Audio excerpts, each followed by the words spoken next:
Hello दोस्तों, नमस्कार। आज हम पढ़ेंगे। कल हमने बेसिक पढ़ा था अनुपात का। आज हम टाइप वाइज तथा अनुपात पढ़ा था, टाइप वाइज पढ़ेंगे आगे। और आज है टाइप वाइज 1। ये क्या कह रहा है कि ए बराबर ए अनुपात बी 3:5 है और बी अनुपात सी 2:3 है। तो ए बी ए अनुपात बी अनुपात और सी किसके बराबर होगा? ये ए अनुपात बी 3:5 है और बी अनुपात सी 2:3 है। मतलब इसको मर्ज करके ए अनुपात बी बी अनुपात सी क्या होगा? 3:5 2:3। पहले इस प्रकार से लिख देना, जो है वैसा वैसा लिख देना। उसके बाद जैसे सी का पड़ोसी कौन है? बी। बी कितना है? 5। और ए का पड़ोसी कौन? बी। बी कितना है? 2। और फिर इसको मल्टीपल्स से 10 15 और कट रहा है नहीं। ये एक तो ये तरीका और एक है ये। जैसे बी यहाँ भी है और बी यहाँ भी है, यहाँ 5 है तो यहाँ 2 है, तो 2 और 5 को देखते हुए क्या लेना पड़ेगा? एलसीएम। वह छोटी छोटी संख्या जिसमें 5 व 2 का ही भाग पूरा पूरा जाना चाहिए, तो कौन सी संख्या है? उसको बोलते हैं एलसीएम। वो है 10। मतलब कि इसको भी 10 बनाना और 2 को भी 10 बनाना, तो इससे किससे गुणा करेंगे? 2 से। और इसको 10 बनाना फिर 5 से। ये 2 से ये हो जाएगा 6। ये 2 से 5 गुना होगा 10। 5 से 2 में गुना होगा 10। 5 से गुना होगा 15। अब ए अनुपात बी बी अनुपात सी कितना है? 6 10 15। ये इस प्रकार से दोनों ही तरीका आपको बताया गया, जो आपको बेस्ट लगे वो उससे कर देना।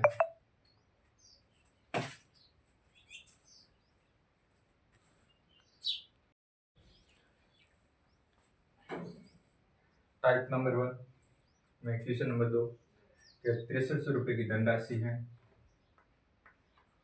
एक्स अनुपात वाई वाई अनुपात जेड के 20 इस प्रकार से ही विभाजित किया जाता है कि एक्स अनुपात वाई 5:7:5 है तथा वाई अनुपात जेड 4:3 है। तो वाई के हिस्से में कितनी धनराशि मिलेगी? इस प्रकार से अनुपात आने पर हमने पहले सीखा था कि एक्स अनुपात वाई और वाई अनुपात जेड, यह है 7:5 और यह है 4:3। और हमारे पास कितने कुल धनराशि?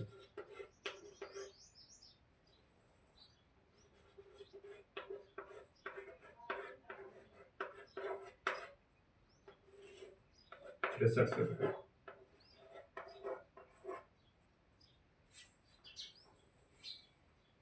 इसको मर्ज करके एक्स अनुपात वाई वाई अनुपात जेड जो है वही वैसा का वैसा उतार देना। 4:3। जेड के बाजू में कौन बैठा है? वाई। वाई कितना है? 5। एक्स के बाजू में कौन बैठा है? वाई। तो वाई कितना है? 4। फिर multiples.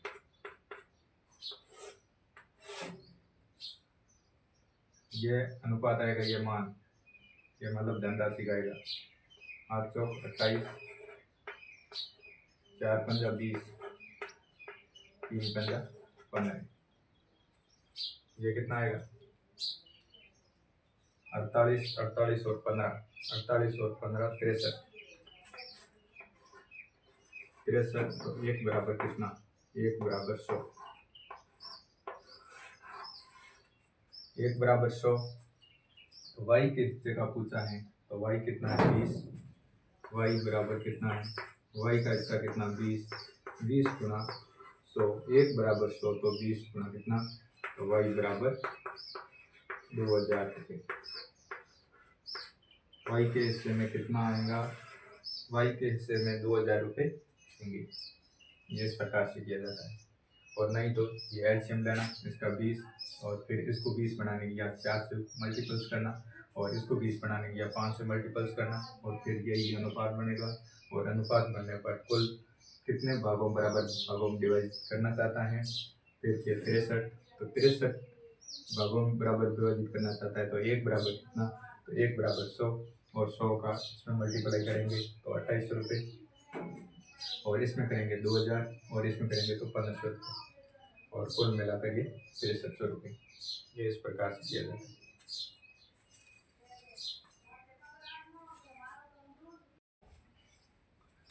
Type number 1, question number 3, 18,144 रुपये को 3 व्यक्तियों में A अनुपात B, B अनुपात C में 3 अनुपात 5, 5 अनुपात 8 में विभाजित करने पर B को प्राप्त धनराशि A की तुलना में कितनी अधिक है, ये बताना।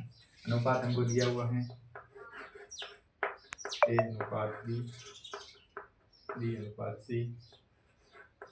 3 अनुपात 5, 5 अनुपात 8 और हमारे पास कुल धनराशि कितनी है, कुल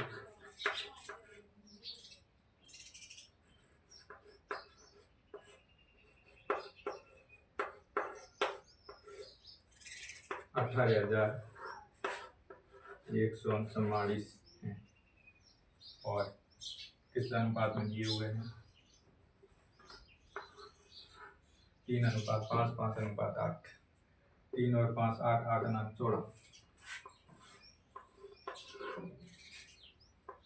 इसको काटने पर, इसको 2 से काटने पर 8, इसको 2 से काटने पर 9, 0 7 2, 8 का इसमें देने पर 1 बराबर कितना, 1 8 8 फिर 2 3 8 24, फिर कितना बचता है 3 8 32, 1 बराबर 1134, 1 बराबर 1134। लेकिन हमको क्या पूछा है, बी को प्राप्त धनराशि ए की तुलना में कितनी अधिक है, बी को प्राप्त धनराशि ए की तुलना में कितना है, मतलब अधिक है। हमको पूरा नहीं निकालना है, हमको ये बताना है कि इसमें डिफरेंस कितना है, 2, मतलब कितनी अधिक है 2। हमेशा ऐसे प्रश्नों को हल करने के लिए या तो अधिक या होगा कम और इसका क्या लिया जाएगा, अंतर। ऐसी क्वेश्चन आने पर हमेशा इस प्रकार से किया जाएगा, या अधिक या कम, इसका लिया जाएगा अंतर। कितना अधिक है 2, तो 1 बराबर कितना, B अनुपात 1, मतलब इसका डिफरेंस है वो है 2, ठीक है। ये कितना है 2, तो 1134 गुणा 2, 8 से 2 2, B अनुपात 1 से कितना अधिक है, तो आता है 2268 रुपये। तो इस प्रकार से किया जाता है, यह मतलब कम टाइम में किया जाता है। और यदि हमको पूरा करके करना है तो इस प्रकार से किया जाता है, जैसे 1 बराबर इतना, तो ये कितना है,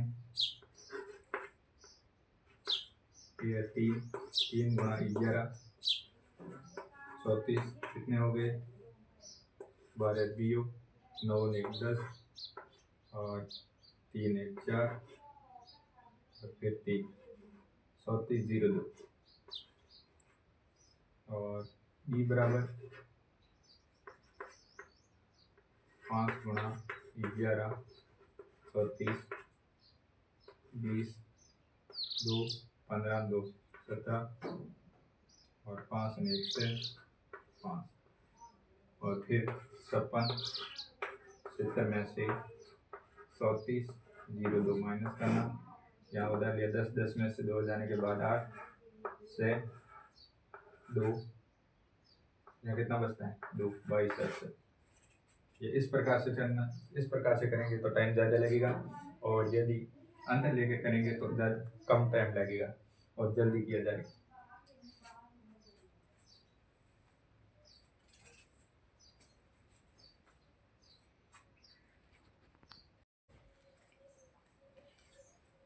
टाइप नंबर 1, क्वेश्चन नंबर 4, 3700 रुपये की धनराशि सीमा, कोमल एवं रीता में इस प्रकार से बांटी गई है कि सीमा और कोमल के हिस्से का अनुपात 1.5:2 तथा कोमल व रीता के हिस्से का अनुपात 2:2.5 है।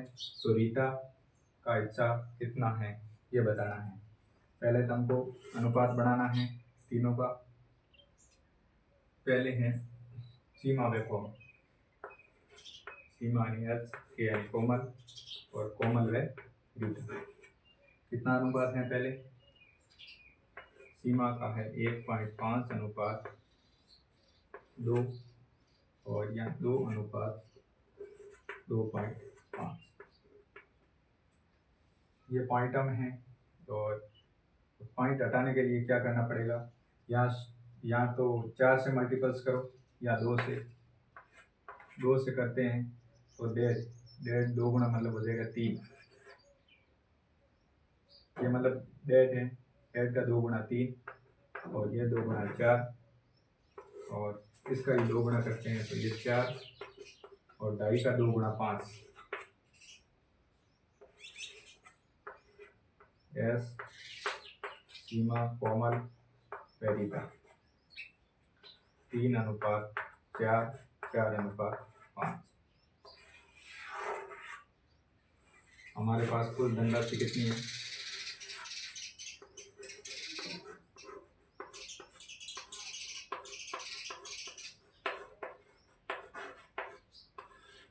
₹3700।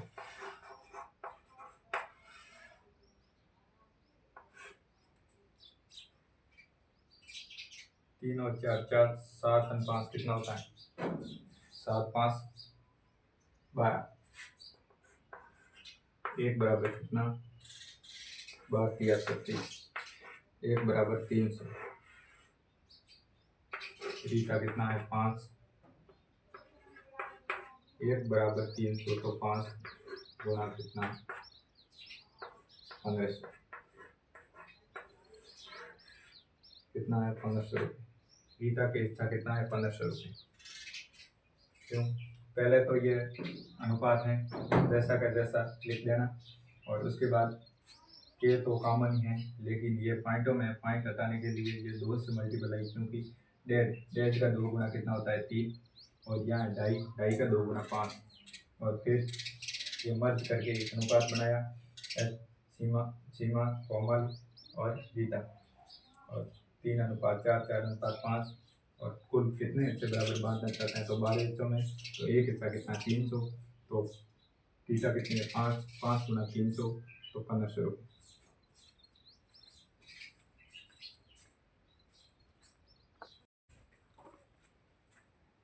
Type number 2, question number 5, A/B 2:1 है, B/C 3:1 है, C/D 4:1 है। तो A/B, B/C, C/D का संबंध किस प्रकार से होगा। जैसे A/B है वो 2:1 है, B/C कितना है 3:1 है, C/D 4:1 है। इस प्रकार से आ जाते हैं तो क्या करें, C का पड़ोसी कौन है B कितना है 1, तो यहाँ भी 1,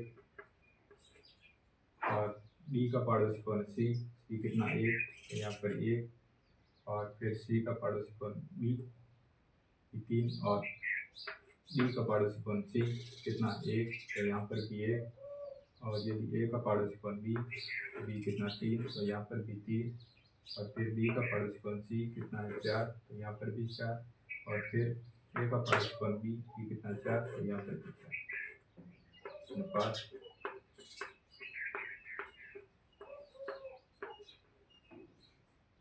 फिर मल्टीपल।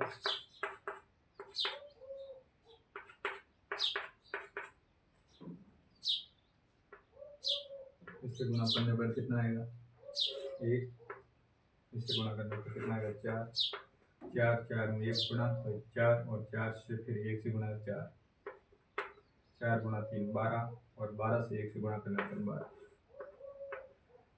4 गुणा 3 12, 12 गुणा 2 कितना होगा 24। ये अनुपात बनेगा ए अनुपात बी, बी अनुपात सी, सी अनुपात डी, डी अनुपात, ये अनुपात बनेगा इस प्रकार।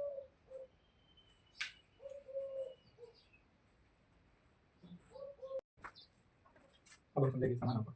समानानुपात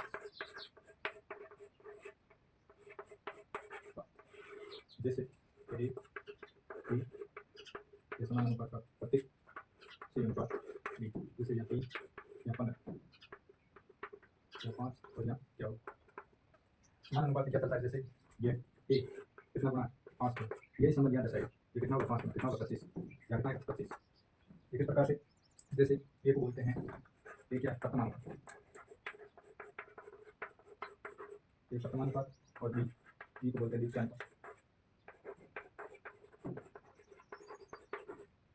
और सी को बोलते हैं तृतीयानुपात,